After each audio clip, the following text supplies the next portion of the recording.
Tropical storm Ramil leaves at least 7 people dead after lashing northern and central Philippines over the weekend. The National Disaster Risk Reduction and Management Council says on Monday, October 20, that of the 7 reported deaths, 5 were in Calabarzon while 2 were reported in Western Visayas. According to authorities, 1 person drowned Saturday, October 18 in Rojas Capiz, where high tide worsened flooding in many villages. Local authorities also report that 5 people, including 2 children, died in Bitogo town in Quezon Province while they were sleeping. Their hut was hit early Sunday, October 19, by a huge palm tree that they had burned before to try to topple it for safety reasons. Meanwhile, 2 were reported missing in Eastern Visayas, while 1 was reportedly injured in Calabarzon. The NDRRMC says at least 133,000 people in 4 regions were affected by Ramil. The tropical cyclone forced more than 22,000 people to evacuate from flood and landslide-prone villages.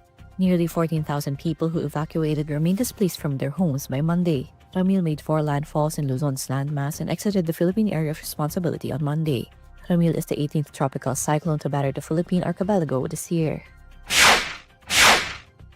For the first time in 9 weeks, fuel retailers are reducing diesel prices at the pump.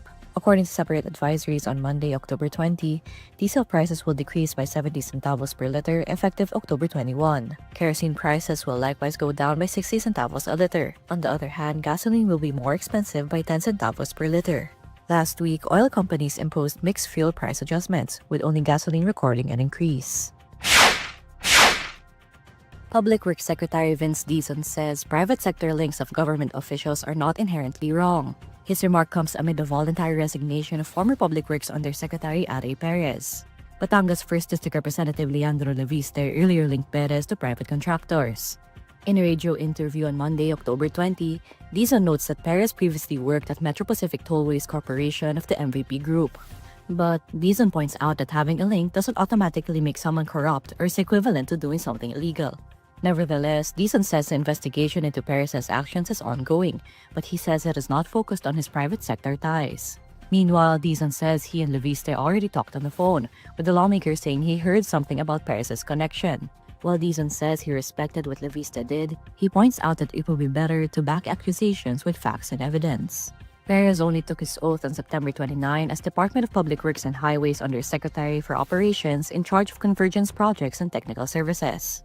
He resigned on October 17 after Leviste tagged him. Dizon commends Perez for submitting his irrevocable resignation, even with only speculations or rumors.